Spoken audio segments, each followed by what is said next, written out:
بسم اللہ الرحمن الرحیم۔ السلام علیکم۔ منحوس کہیں گی میرے جوان بیٹے کو کھا گئی، اب نہ جانے کتنے اور لوگوں کی جان لے گی۔ سیدہ بیگم نے کمرے میں بیٹھے بیٹھے زوردار آواز میں ماہم کو کوسنے والے لہجے میں کہا، اماں یہ ماہم تو شروع سے بدبخت ہے، پیدا ہونے والی تھی تو باپ مر گیا، آپ ہی کی مت ماری گئی تھی جو آپ اسے بیاہ کر اس گھر میں لے آئی۔ بھائی کو اس نے ایسا اپنے قابو میں کیا ہوا تھا کہ وہ اس کی محبت میں آپ سے اور ہم بہنوں سے لڑنے کے لیے تیار ہو جاتا۔ ہم بہنوں کی ساری بد دعائیں جو اس کو دیتے تھے بھائی کو لگ گئیں، وہ خود تو اس دنیا سے چلا گیا اور یہ منحوس رہ گئی۔ سیدہ بیگم کی بیٹی سدرا نے تیز آواز میں ماہم کو سنانے کی کوشش کی۔ ماہم صاحب نے واشنگ مشین لگائے کپڑے دھونے میں مصروف تھی۔ وہ مسلسل 1 گھنٹے سے سیدہ بیگم اور ان کی بیٹی کی باتیں برداشت کر رہی تھی۔ ہر روز اسے بدوائیں اور کوسنا سعدیہ بیگم کے معمولات میں شامل تھا۔ جب ان کی بیٹیوں میں سے سدرا اور طوبہ آ جاتی تو ان کے ساتھ مل کر وہ بھی اپنے دل کی بھڑاس نکالتی۔ کپڑے وہ اپنے کام میں مگن تھیں لیکن کان اندر سے آنے والی آوازوں کو سننے کی جستجو میں تھے۔ امی میں تو آپ سے کہتی ہوں کہ ماہم کو خالہ کے گھر میں چلتا کریں، اب تو اس کی عدت بھی گزر چکی ہے۔ تم کیا سمجھ رہی ہو کہ میں اسے خوشی سے رکھے ہوئے ہوں؟ میں تو خود اس سے عاجز ہوں۔ سلیمہ کو کہا تھا کہ اس کو لے جاؤ تو صاف کہنے لگی کہ اپنی پوتی کا کچھ خیال کرو، تمہارے گھر پر اس کا بھی حق ہے۔ سیدہ بیگم نے پاندان گھسیٹا اور اپنے لیے پان بنانے لگی، اور ان کی عادت تھی جب وہ ٹینشن میں ہوتی تو کہیں کہیں پان کھا جاتی۔ امی میں تو سلیمہ خالہ کے منہ پر کہہ دوں، وہ اول نمبر کی لالچی عورت ہیں، جب آپ کا بیٹا ہی نہ رہا ہو تو بہو کا کیا حق ہے؟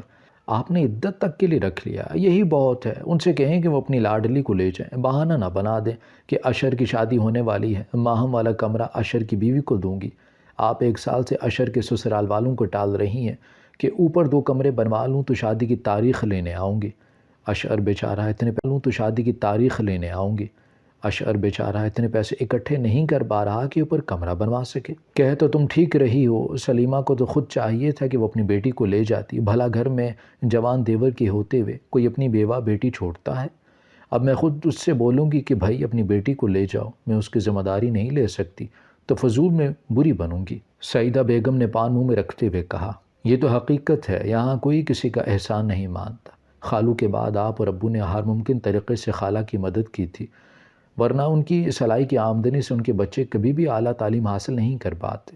ابو نے ہمدردی میں بھائی کے لیے اسے کیا مانگ لیا کہ اس کے دلی حسرت پوری ہو گئی۔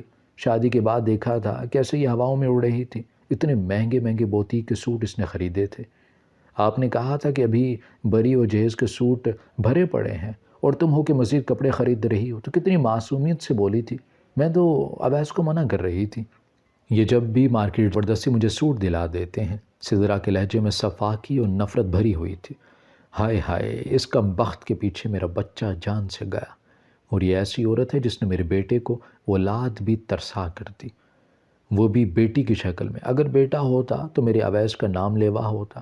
سیدہ بیگم پچھاڑنے لگی، اف خدا، کیا ساری آزمائش میرے لیے ہے؟ اویس آپ کے جانے کے بعد میں تو بالکل تنہا ہو گئی ہوں، مجھ سے تو میرا سائبان چھینا جا رہا ہے، میں کہاں اپنا ٹھکانہ تلاش کروں؟ اداس دل سے ماہم نے سوچا۔ کپڑے دھل چکے تھے، اس نے ٹب ایک طرف رکھا اور کچن میں گھس کر برتن سمیٹنے لگی۔ کپڑوں کی دھلائی میں مصروف ہو کر آج اس نے کچن کی صفائی بھی نہیں کی تھی۔ سنک برتنوں سے بھرا ہوا تھا، اس نے برتن دھونے شروع کیے تھے کہ سیدہ بیگم کی گرجدار آواز اس کے کانوں سے ٹکرائی، سارا دن کیا ایک ہی کام میں لگی رہو گی؟ نند آئی ہوئی ہے، کچھ پکانے کی فکر ہے یا نہیں؟ ماہم نے برتن چھوڑے اور سیدہ بیگم کے کمرے کی طرف بڑھ گئی۔ خالہ کیا پکانا ہے آپ بتا دیں، تم تو ننھی بچی ہو، تمہیں تو کچھ عقل نہیں ہے، کتنے سالوں سے اس گھر میں ہو پھر بھی یہی پوچھتی ہو کہ آج کیا پکاؤں؟ سیدہ بیگم نے طنزیہ لہجے میں کہتے ہوئے اسے گھورا۔ ماہم کے دل میں آیا کہ کہہ دے کہ اس گھر میں آج تک میری مرضی اور پسند کا کھانا بنا ہے، روز آپ ہی تو بناتی ہیں، کیا پکانا ہے؟ وہ اپنے لبوں پر مہر لگائے چپ کھڑی تھی کہ سیدہ بیگم نے خاموشی کو توڑا۔ ایسا کرو کہ لوکی گوشت بنا لو، دونوں ٹائم کا کھانا ہو جائے گا۔ خالہ گوشت تو نہیں ہے، پرسوں جو آخری پیکٹ فریج میں رکھا ہوا تھا میں نے پکا لیا تھا، آپ گوشت لا دیں تو میں سالن بنا دیتی ہوں۔ جب سے ماہم اس گھر میں آئی ہے ساری برکت اٹھ گئی ہے، 3 کلو گوشت لا کر رکھتی ہوں، پتہ نہیں کیسے مہینہ پورا ہونے سے پہلے ختم ہو جاتا ہے، اور تو اور آٹا دال چاول سب کچھ ختم ہو جاتا ہے، عجیب بے برکتی پھیلا رکھی ہے۔ چاول سب کچھ ختم ہو جاتا ہے۔ عجیب بے برکتی پھیلا رکھی ہے۔ تم اور طوبہ بھی تو کچن سنبھالتی رہی ہو، تب تو راشن ایسے ختم نہیں ہوتا۔ جاؤ جا کر دال چاول بنا لو۔ امی ایک تو جب بھی آپ کے گھر آؤ دال چاول اور سبزی کھانے کو ملتی ہے۔ ماہم کے کمرے سے نکلتے ہی سدرا بڑبڑائی۔ ماہم کھانا بنا کر فارغ ہوئی تو ایمان سکول سے آ گئی۔ وہ اس کے چھوٹے چھوٹے کاموں کو نمٹانے لگی۔ سدرا دوپہر کا کھانا کھاتے ہی گھر روانہ ہو گئی۔ ماہم ایمان کو سلاتے سلاتے خود بھی سو گئی۔ عصر کی اذان سے پہلے اس کی آنکھ کھلی تو اس نے بستر پر لیٹے لیٹے فیصلہ کر لیا کہ وہ اب مزید خالہ پر بوجھ نہیں بنے گی۔ خالہ کی باتیں بے شک کڑوی صحیح مگر یہ حقیقت ہے۔ جب اویس ہی نہیں رہی تو میرا اس گھر پر کیا حق؟ کل کو عشر کی بیوی آئے گی تو اسے سب سے پہلے میرے وجود پر اعتراض ہوگا۔ میرے لیے بہتر یہی ہے کہ میں امی کے پاس چلی جاؤں اور جاب کر کے اپنا بوجھ اٹھاؤں۔ اس نے مطمئن ہو کر سوچا۔ یہ لو، یہ میں تمہارے اور ایمان کٹ گیا تھا، مجھے تمہاری بھابھی کے لیے سوٹ لینا تھا، سوچا کہ تمہارے لیے بھی لے لوں۔ تمہارے اور ایمان کے پاس آنے جانے کے لیے سوٹوں کی کمی ہے۔ شکریہ بھیا۔ اس میں شکریہ کی کیا بات ہے؟ بھائی ہوں، میرا بھی تو تم پر حق ہے۔ تم میرے لیے جلدی سے چائے بناؤ، میں جب تک فریحہ کے پاس سے ہو کر آتا ہوں۔ فریحہ دیکھو میں نے تمہارے لیے کتنا زبردست سوٹ خریدا ہے۔ مجھے نہیں چاہیے یہ سوٹ۔ اس نے غصے سے شاپر اٹھا کر ایک طرف پھینک دیا۔ کیا ہو گیا ہے تمہیں؟ سوٹ تو تم نے دیکھا نہیں اور اٹھا کر کیسے پھینک رہی ہو جیسے تمہیں پسند ہی نہیں۔ یہ سوٹ بھی آپ اپنی چہیتی بہن کو دے دیں۔ اچھا تو تم اس بات پر ناراض ہو کہ میں نے کچھ کپڑے ایمان اور ماہم کے لیے خرید لیے۔ ماہم جاب کے لیے نکلتی ہے، کیا امپریشن پڑے گا کہ وہ کس قدر پرانے کپڑے پہن کے جا رہی ہوتی؟ ہاں تو کیا ہوا، بیوہ عورت ہے، بیوہ عورتیں تیار ہوتی اچھی لگتی ہیں کیا؟ آپ امی سے کہہ دیں کہ اس کی جلد سے جلد شادی کر کے اسے چلتا کریں۔ ایمان کی نظریں ہر وقت میرے بچوں کی چیزوں اور کھلونوں پر پڑتی ہیں۔ میرے بچے شیئر کرنے کے عادی نہیں ہیں۔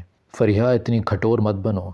ماہم دکھی ہے، پلیز جب تک اس کی شادی کہیں اور نہیں ہو جاتی تم اپنی زبان کو قابو میں رکھنا۔ اس کی مسکین صورت دیکھ کر بجائے ترس آنے کے مجھے تو الٹا غصہ ہی آتا ہے۔ فریحہ غصے سے چلائی۔ ماہم چائے لے کر کمرے میں آ رہی تھی کہ بھابھی کی گفتگو سن کر واپس لوٹ گئی۔ اس قسم کی گفتگو سننے کی تو وہ اب عادی ہو گئی تھی۔ زخم دل سے وہ اپنے مقدر پر آنسو بہانے لگی۔ شایان احمد نے کار لاک کرتے ہوئے ایک نظر سامنے بنے ہوئے بنگلے پر ڈالی۔ ڈور بیل بجاتی ہوئی ماہم اسے پہلے کی طرح لگی نفیس اور پاکیزہ۔ لگتا ہے کہ محترمہ کسی اسکول میں پڑھانے لگی ہیں۔ اس نے ماہم کے ہاتھ میں موجود کاپیوں کو دیکھ کر اندازہ لگایا۔ اتنے میں گیٹ کھلا تو وہ تیزی سے اندر کی طرف چلی گئی۔ شایان احمد نے جیب سے چابی نکالی اور لاک کھولنے لگا۔ السلام علیکم امی۔ وعلیکم السلام، آج تم دوپہر میں کیسے آ گئے؟ مہر النساء کی نظر جوں ہی اس پر پڑی بے اختیار انہوں نے آگے بڑھ کر اس کے ماتھے کو چوم لیا۔ آج کچھ خاص کام نہیں تھا، میں نے سوچا کیوں نہ گھر چلا جاؤں، آرام سے اے سی میں بیٹھوں، باہر سے آئے ہوئے گرمی لگ رہی تھی۔ اپنے ملک کی گرمی کا ایک الگ مزہ ہے، باہر رہ کر تو ہم دھوپ کو ترس جاتے ہیں۔ آپ کا بلڈ پریشر بہتر ہوا؟ صبح تو خاصا بڑا ہوا تھا۔ ہاں اب کنٹرول میں ہے، تبھی تو چل پھر رہی ہوں، بس خدا سے یہی دعا ہے کہ وہ چلتے پھرتے بلا لے۔ امی اب کی دفعہ میں کینیڈا جاؤں گا تو آپ بھی میرے ساتھ چلیے گا، آپ کا وہاں پر دل کیوں نہیں لگتا؟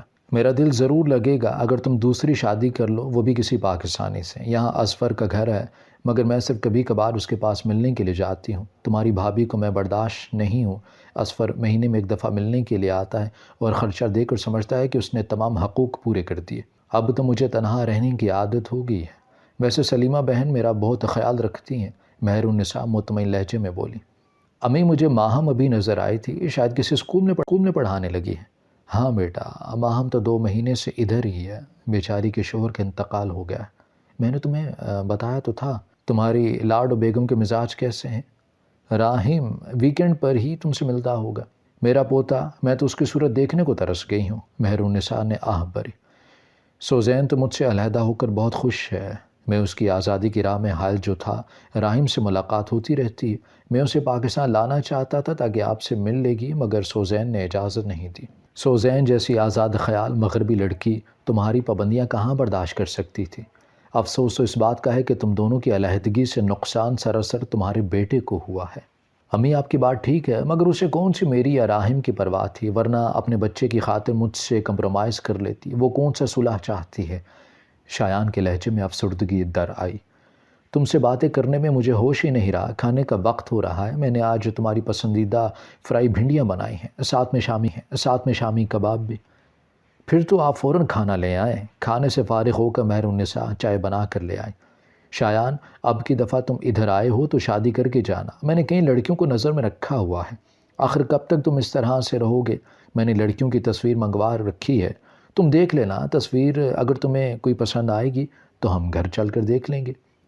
امی ابھی تو مجھے یہاں پر آئے ہوئے 3 روز ہوئے ہیں، آرام سے چل کر دیکھ لیں گے۔ دیکھو شایان اب کوئی بہانہ نہیں چلے گا، تم لڑکی فائنل کر دو تاکہ تمہارا نکاح ہو جائے، آخر کینیڈا جا کر تم پیپر بھی تو تیار کروانے ہیں تمہیں۔ مہر النساء اسے ہر طرح سے قائل کرنے کی کوشش کرنے لگی۔ جیسے آپ کی مرضی، اس نے چائے کا کپ میز پر رکھا اور صوفے کی پشت سے ٹیک لگائے۔ تم آرام کرو، میں نماز پڑھ کر آتی ہوں۔ مہر النساء نماز پڑھنے چلے گی۔ شایان احمد آنکھیں موندے ماہم کے تصور میں گم تھا۔ آج اسے ایک عرصے کے بعد دیکھ کر اس کی پرانی یادیں تازہ ہو گئی تھیں۔ اس کو بچپن ہی سے ماہم میں کشش محسوس ہوئی تھی۔ وہ جب ماہم اور اس کے بھائیوں کے ساتھ کھیلا کرتا تھا، گزرتے وقت کے ساتھ ساتھ یہ تمام یادیں اس کو اچھی لگ رہی تھی اور ماہم اسے بیحد اچھی لگتی تھی۔ فرق صرف یہ تھا کہ پہلے وہ باہر کھیلا کرتی تھی، اب جب وہ اس کے بھائیوں سے ملنے جاتا تو وہ صرف ضروری گفتگو کرتی۔ شایان اس وقت اسٹوڈنٹ تھا، اس کے ایجوکیشن مکمل ہونے میں 1 سال باقی تھا۔ اس نے سوچ لیا تھا جو ہی ایجوکیشن مکمل کر کے اسے جاب ملے گی، وہ امی کو ماہم کے گھر رشتے کے لیے بھیجے گا، مگر اس کی نوبت ہی نہیں آئی۔ ماہم کے رشتے کی بات اویس سے طے ہو گئی۔ اسے اپنی محبت کے کھو جانے کا بہت افسوس ہوا۔ اس نے ماہم کے گھر جانا ترک کر دیا۔ اس دوران اس نے کینیڈا کے لیے اپلائی کیا، اس کی لک نے کام کیا اور وہ کینیڈا جا کر سیٹل ہو گیا۔ وہیں پر اس نے سوزین سے شادی کی جو ناکام ہو گئی۔ یہ تم کن سوچوں میں گم ہو؟ مہر النساء نے اسے صوفے سے ٹیک لگاتے ہوئے، لڑکی پسند کر لو تاکہ اسے اپنے ساتھ لے جا سکو، فارغ رہو گے تو ایسے ہی پریشان رہو گے۔ اب اظفر کو دیکھ کر وہ اپنی بیوی بچوں میں خوش ہے، میں اس کی خوشی میں خوش ہوں۔ امی ایک بات کہوں، آپ سلیمہ آنٹی سے بات کریں میرے اور ماہم کے رشتے کی۔ شایان تم ماہم سے شادی کرو گے؟ میرا نہیں خیال کہ ماہم شادی کرنا چاہے گی، وہ تو نوکری اس لیے کر رہی ہے تاکہ وہ کسی پر بوجھ نہ بنے۔ مہر النساء نے فوراً بہانہ بنا، مجھے تو یوں لگتا ہے کہ ماہم ہر لحاظ سے میرے لیے بہتر ہے، پھر آپ اور میں اس کی فیملی کو کافی عرصے سے جانتے بھی ہیں۔ ماہم دوبارہ شادی نہ بھی کرنا چاہے، اس کے گھر والے تو ضرور چاہیں گے۔ مجھے ماہم پسند ہے، آپ اس کے گھر رشتہ لے کر جائیں، باقی خدا کی جو مرضی۔ اس سے پہلے تو تم نے ماہم سے کبھی اپنی پسندیدگی کا اظہار نہیں کیا، مہر النساء سرد لہجے میں بولی۔ آپ کی بات ٹھیک ہے، مجھے اظہار کا موقع ہی کب ملا ہے؟ شایان میں رشتہ لے کر ضرور جاؤں گی، مگر ایک بات کلیئر کر دوں، میں اس کی بیٹی کا وجود برداشت نہیں کر سکتی۔ بیٹی کو اس کی نانی یا ماموں رکھ لیں تو مجھے اس رشتے پر کوئی اعتراض نہیں۔ ٹھیک ہے، آپ جیسے بہتر سمجھیں، وہ جب بھی پاکستان آئے گی تو اپنی بیٹی سے مل سکتی ہے، مجھے اس کی بیٹی کو ساتھ رکھنے یا نہ رکھنے سے کوئی فرق نہیں پڑتا۔ میں جلد ہی بات کروں گی، تم بے فکر رہو، مہر النساء نے کہا۔ لوگوں کی لڑکیاں ماں کے گھر بڑی عیش کر رہی ہیں، ایک ہم ہی رہ گئے ہیں سسرال والوں کی خدمتیں کرنے کے لیے۔ فریحہ کچن میں برتن پٹختے ہوئے بڑبڑائی، ایمان یہ ہوم ورک جلدی سے کر لو، مجھے اور بھی کام کرنے ہیں۔ ماہم نے کہا۔ اسکول سے آنے کے بعد اس کے سر میں شدید درد تھا، وہ آتے ہی لیٹ گئی تھی۔ آج بھابھی کو شام کی چائے بنانی پڑ گئی جس کا غصہ وہ نکال رہی تھی۔ ایمان نے ہوم ورک کر لیا تو ماہم رات کے لیے سالن بنانے لگے۔ ماہم خالہ کا فون ہے، بلا رہی ہیں، تم سے اور ایمان سے بات کرنی ہے۔ السلام علیکم خالہ۔ وعلیکم السلام، جب سے تم گئی ہو گھر کا چکر نہیں لگایا، خیریت تو ہے؟ ہاں بالکل خیریت ہے، دراصل میں اتنا مصروف ہوتی ہوں کہ آپ کی طرف آنے کا موقع ہی نہیں ملا۔ اب بھلا تم نہیں آؤ گی تو ایمان تو ہمیں بھول جائے گی۔ ایمان کو بلاؤ، میرا اپنی بچی سے بات کرنے کا جی چاہ رہا ہے۔ ایمان دادی سے بات کرو۔ ایمان کافی دیر تک باتیں کرتی رہی، وہ اس کی بات کرا کے فون رکھ رہی تھی کہ امی کمرے میں آ گئی۔ ماما مجھے دادی کے گھر جانا ہے، چاچو مجھے کئی چیزیں دلاتے تھے، یہاں پر تو کوئی بھی مجھے نہیں گھماتا، نہ چیزیں لا کر دیتا ہے۔ اچھا ہم دادی کے گھر چلیں گے، پھر تم چاچو کے ساتھ گھومنے جانا۔ ماہم نے اسے بہلایا۔ اب تم جاؤ اپنے کھلونوں سے کھیلو۔ امی یہ جب بھی فون پر بات کرتی ہے اسی طرح سے مچل جاتی ہے، چھوٹی بچی ہے، بچوں کو تو محبت سے ہی اپنا بنایا جا سکتا ہے، سلیمہ بیگم بولی۔ چولہے پر سالن رکھا ہے، میں جا کر دیکھتی ہوں، روٹیاں بھی بنا لیتی ہوں تاکہ کام ختم ہو جائے۔ ماہم بیڈ سے اٹھی۔ چلو میں بھی تمہارے ساتھ چلتی ہوں، تمہاری کچھ ہیلپ کر دوں گی۔ امی آپ آرام کریں، میں خود کام کر لوں گی۔ ماہم کی طبیعت دوپہر سے بوجھل تھی۔ روٹیاں پکا کر وہ فارغ ہوئی تو سامنے والی مہر النساء آنٹی آ گئی۔ اس نے چائے تیار کی اور لے جا کر آنٹی کے سامنے رکھی۔ آنٹی آج کیسے راستہ بھول گئی ہیں؟ اتنوں دنوں کے بعد آئی ہیں۔ تم نے ناحق تکلیف کی، میں چائے پی کر آئی تھی، تم سے یہ نہ ہوا کہ آنٹی سے کبھی ملنے آ جاتی۔ شایان آیا ہوا ہے، بڑی مشکل سے فرصت نکال کر آئی ہوں۔ آنٹی آپ جانتی ہیں میں اسکول میں مصروف ہوتی ہوں، گھر آ کر اتنے کام ہوتے ہیں کہ کہیں آنے جانے کا ٹائم نہیں ملتا۔ پھر مہرالنساء کہنے لگیں، ہائے بڑا افسوس ہوتا ہے، اتنی حسین لڑکی اور بھری جوانی میں بیوہ۔ مہرالنساء بہن یہ تو خدا کی مرضی ہے، کچھ سوچا ہے آپ نے ماہم کے بارے میں؟ مہرالنساء نے پوچھنا چاہا۔ ہم لوگ تو چاہ رہے ہیں کہ جلد سے جلد ماہم کی دوسری شادی کر دیں۔ ماہم تو شادی کے لیے تیار ہی نہیں تھی۔ میں نے اسے سمجھایا کہ میرے بعد تو اس کا کوئی پرسان حال نہ ہوگا، ماہم کے لیے رشتے تو بہت آ رہے ہیں۔ سلیمہ بہن میں ماہم کو اپنے بیٹے شایان کے لیے مانگنے آئی ہوں۔ آپ کو تو پتہ ہے شایان نے کینیڈا میں جو شادی کی تھی وہ ناکام رہی۔ شایان کی میں کسی پاکستانی لڑکی سے شادی کرنا چاہتی تھی۔ ماہم سمجھدار ہے، شایان اور اس کی شادی ہو جائے تو ہر لحاظ سے بہتر ہے۔ باہ جی آپ یقین کریں اس رشتے کا سن کر بہت خوشی ہوئی ہے۔ میں اپنے بیٹوں سے مشورہ کر لوں پھر جواب دوں گی، بھلا انہیں بھی کیا اعتراض ہوگا، وہ تو شایان کو بچپن سے جانتے ہیں۔ سلیمہ بہن آپ ماہم کی مرضی بھی ضرور معلوم کر لیجئے گا، کیونکہ ایمان کو آپ لوگوں نے رکھنا ہوگا۔ بچی کو شایان کس طرح اپنے پاس بلا سکتا ہے؟ مہرالنساء اپنے موقف پر آگے۔ آپ فکر نہ کریں، ہم لوگ ہیں نا، ماہم کو اتنا اچھا رشتہ مل رہا ہے، اس کا گھر دوبارہ بس جائے، اس سے بڑی کیا بات ہوگی۔ میں 1-2 روز بعد آپ کو جواب دوں گی۔ سلیمہ بیگم کے لہجے میں خوشی کا تاثر تھا۔ ٹھیک ہے، آپ اچھی طرح سے سوچ کر فیصلہ کیجئے گا، اب میں چلتی ہوں۔ امی آپ کو کیا ہو اس طرح چھوڑ سکتی ہوں؟ کچھ بھی ہے، آخر کو وہ میری بیٹی ہے۔ ماہم تم اس طرح سے اگر سوچو گی تو کبھی بھی دوسری شادی نہیں کر پاؤ گی۔ شایان کو بہت سی کنواری لڑکیاں مل سکتی ہیں، وہ تو تمہاری خوش نصیبی ہے کہ اس نے تمہارا انتخاب کیا۔ دیکھو ماہم میں ہرگز نہیں چاہتی ہوں کہ تم یہاں پر رہ کر ساری زندگی فریحہ کے طعنے سنتی رہو، اس کی باتیں بھی سنو گی اور تمہیں نوکرانی بنا کر کام بھی کرواتی رہے گی۔ ماہم میں ہرگز تمہیں زندگی بھر بیوہ کے روپ میں نہیں دیکھنا چاہتی، خدا کے لیے تم میری بات مان لو، اسی میں تمہاری بھلائی ہے۔ امی اعتراض مجھے رشتے پر نہیں، اس شرط پر ہے، میں ایمان کو آپ لوگوں کے پاس چھوڑ دوں، مجھے مہرالنساء آنٹی کی یہ شرط قبول نہیں، آپ میری طرف سے انکار کر دیں۔ ماہم اٹل لہجے میں بولی۔ ماہم سوچ لو، ایسا نہ ہو کہ بعد میں تمہیں اپنے فیصلے پر پچھتاوا ہو۔ سلیمہ بیگم کے لہجے میں آس تھی، میں نے سوچ لیا ہے۔ دیکھ لیا ماہم نے صاف منع کر دیا، تمہارے لیے لڑکیوں کی کمی تھوڑی ہے، میں اب دوسرے گھروں کی بیٹی کی جدائی گوارا نہیں ہے، کسی اور کے خون کو کون اپنے گھر میں برداشت کر سکتا ہے؟ مہرالنساء نے تیز لہجے میں کہا۔ امی سوزین نے اگر راحم کو میرے پاس بھیج دیا تو کیا ہوگا؟ اس کے ہونے کا چانس تو کم ہے، پھر بھی میں آپ سے پوچھ رہا ہوں، اس سے اچھی بات بھلا کیا ہو سکتی ہے کہ راحم تمہارے پاس آ جائے؟ میری دوسری بیوی نے اسے قبول نہ کیا تو کیسے وہ قبول نہیں کرے گی؟ تو مرد ہو، تمہاری بات ماننا اس کے لیے ضروری ہے۔ صرف مرد ہونے کی وجہ سے میں اپنی مرضی اس پر مسلط کر سکتا ہوں؟ یہ میری مردانگی ہے کہ میں ایک بچی کو اس کی ماں سے جدا کرنے کی شرط پر رکھ رہا ہوں، وہ بچی جو پہلے ہی اپنے باپ کی شفقت سے محروم ہے، میں اسے اس کی ماں کی محبت چھین لوں؟ مجھے تو پہلے بھی آپ کی شرط پر اعتراض تھا اور اب بھی ہے۔ میں جو کچھ بھی کر رہی ہوں تمہارے بھلے کے لیے کر رہی ہوں، کسی بچے کی ذمہ داری لینا آسان کام نہیں ہے، آگے چل کر تمہیں اس کا احساس ہوگا۔ امی ٹھیک کہہ رہی تھی، ہو جائے گی، اس کی بھی کہیں پر شادی، تھوڑے دن اپنی ماں کے گھر بیٹھے گی تو اپنے فیصلے پر پچھتائے گی۔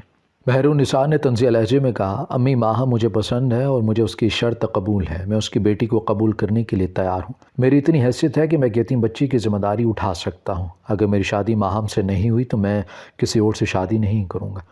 یہ تمہاری ضد ہی ہے جس کا خمیازہ تم ایک دفعہ پہلے بھی بھگت چکے ہو۔ میں تو تمہارا بھلا چاہتی ہوں مگر تم ہو کہ اپنی بات منوا رہے ہو، ماں کی مرضی تمہارے نزدیک کوئی اہمیت نہیں رکھتی۔ امی میں آپ کو کوئی دکھ تھوڑی دینا چاہتا ہوں، آپ نے شادی کے لیے میری پسند کا پوچھا تو میں نے اپنی پسند آپ کے سامنے رکھ دی، پسند کا اختیار تو مجھے میرے مذہب نے بھی دیا ہے۔ امی آپ میری خاطر اپنے فیصلے میں لچک پیدا کر لیجئے پلیز امی، شایان نے التجائی لہجے میں کہا تو مہرالنساء پگھل گئی۔ میں تو تمہاری خوشی میں خوش ہوں، تمہاری خاطر میں سلیمہ بہن سے بات کروں گی۔ تھینکس امی، مجھے آپ سے یہی امید۔ بٹو ایمان یہ تمہارا بکرا نہیں ہے، یہ دونوں بکرے میرے پاپا لائے ہیں۔ طلال نے اپنے بکرے کی رسی کو گھسیٹا۔ ایک تو یہ ایمان ہماری ہر چیز میں شیئر کرنے کے لیے آ جاتی ہے، پاپا یہ بکرے ہمارے لیے لائے ہیں نا؟ میرب چلائی تھی۔ نانو تو کہہ رہی تھی کہ یہ میرے بھی بکرے ہیں، تمہارے پاپا میرے ماموں ہیں، وہ میرے لیے نہیں لا سکتے؟ بالکل نہیں، تمہیں کوئی چیز چاہیے تو تم اپنے پاپا سے مانگو، وہ تمہیں دلائیں گے۔ میرب نے کہا، اس کے پاس ہوتے تو یہ ہمارے گھر رہتی، اس کے تو پاپا ہی نہیں ہیں، تبھی تو یہ ہمارے پاپا سے ہر چیز مانگتی ہے، طلال بولا۔ سن لو ایمان، یہ دونوں بکرے ہمارے ہیں، ایک میرا اور ایک میرے بھائی کا، ہم دونوں انہیں گھمائیں گے اور اپنے دوستوں کو دکھائیں گے، تم انہیں ہاتھ مت لگاؤ۔ ماما، میرب مجھے اپنے بکروں کو ہاتھ لگانے نہیں دے رہی، مجھے بھی بکرا چاہیے، بقرہ عید پر سب بچوں کے گھر بکرے آتے ہیں، میرا بکرا کہاں ہے؟ ایمان روحان سی ہو گئی۔ ایمان، ماموں جو بکرے لائے ہیں وہ آپ کے بھی ہیں، ابھی طلال اور میرب کھیل لیں، پھر تم بھی بکروں سے پیار کر لینا۔ کیا ہو رہا ہے؟ خیریت تو ہے؟ ماہم موڑی تو شایان کھڑا تھا۔ شہیر بھائی تو گھر پر نہیں ہے، وہ بھابھی کو لے کر عید کی شاپنگ کرنے گئے۔ ڈونٹ وری، مجھے شہیر سے نہیں تم سے ملنا ہے۔ آپ کو ایسی کون سی بات مجھ سے کرنی ہے جس کے لیے آپ خود تشریف لے آئے ہیں؟ میں تو تمہارے سامنے صرف ایک بات کلیئر کرنا چاہ رہا تھا۔ امی نے جو شرط رکھی تھی وہ ان کی اپنی مرضی سے تھی، مجھے تمہاری بیٹی کے وجود پر اعتراض ہرگز نہ تھا، اس لیے نئی زندگی کی شروعات سے پہلے مجھ سے بدگمان مت ہو جانا۔ آپ یہ کیا کہنا چاہ رہے ہیں کہ میری خاطر آپ نے اپنی امی کو قائل کیا ہے؟ تمہاری خاطر نہیں، اپنی گمشدہ محبت کو پانے کی خاطر۔ ماہم، ایمان میرے لیے بھی اتنی ہی اہم ہے جتنی تمہارے لیے، میں اسے کبھی باپ کی کمی محسوس ہونے نہیں دوں گا، میں آپ کا یہ احسان کبھی نہیں بھولوں گی۔ سلیمہ آنٹی کہاں ہیں؟ مجھے ان کی اجازت درکار تھی۔ امی نماز پڑھ رہی ہیں، ابھی آتی ہوں گی۔ ویسے آپ کو امی سے کس چیز کی اجازت درکار ہے؟ تمہیں اپنے ساتھ لے کر شاپنگ پر جانے کی۔ بقرہ عید کے تیسرے دن ہماری شادی ہے، میں چاہ رہا تھا کہ نکاح کا سوٹ تم اپنی پسند سے لو۔ آنٹی جو سوٹ اپنی پسند سے لے آئیں گی وہ مجھے اچھا لگے گا۔ ہاں، مگر وہ چاہتی ہیں کہ سوٹ ماہم کی پسند کا ہو، سو تم میرے ساتھ چلو، میرے خیال میں تمہیں اب تو کوئی اعتراض نہ ہوگا۔ شایان نے اس کی آنکھوں میں جھانکا تو اس کی نظریں جھک گئیں۔ ماما، مجھے بکرا چاہیے، ایمان نے اس کے کندھے سے ہلایا۔ یہ دونوں بکرے جو گھر میں ہیں یہ آپ کے بھی تو ہیں؟ نہیں ماما، مجھے اپنا بکرا چاہیے، یہ تو طلال اور میرب کے ہیں۔ ایمان اپنی ضد پر اڑی تھی۔ ایمان، میں آپ کو بکرا لا دوں گا، بولو آپ کو کس کلر کا بکرا چاہیے؟ مجھے سفید کلر کا بکرا چاہیے، وہ بھی آج۔ میں اپنی بیٹی کی فرمائش ضرور پوری کروں گا۔ تھینک یو انکل، ویلکم، مگر مجھے تم انکل کی بجائے پاپا کہو۔ اوکے پاپا کہو۔ اوکے پاپا۔ ایمان نے کچھ نہ سمجھتے ہوئے سر ہلا دیا۔ اب جب کہ ایمان مجھے پاپا کہہ چکی ہے تو تمہیں بھی میرے ساتھ جانے میں کوئی اعتراض نہ ہوگا، کیوں بیگم؟ ماہم کے چہرے پر مسکراہٹ پھیل گئی، دل ہی دل میں وہ رب کی شکر گزار تھی۔ ایک طویل مسافت کے بعد اس نے اپنی منزل۔ ہماری ویڈیو اگر آپ کو پسند آئی ہے تو ضرور لائک کیجیے، اپنی رائے دینا چاہیں تو کمنٹس کیجیے، اچھی لگے تو شیئر کیجیے۔ اس کے ساتھ ساتھ اگر آپ نے ہمارا چینل سبسکرائب نہیں کیا تو ضرور کیجیے اور بیل آئیکن پر لازمی کلک کیجیے تاکہ ہماری ہر آنے والی ویڈیو آپ تک بر وقت پہنچ سکے۔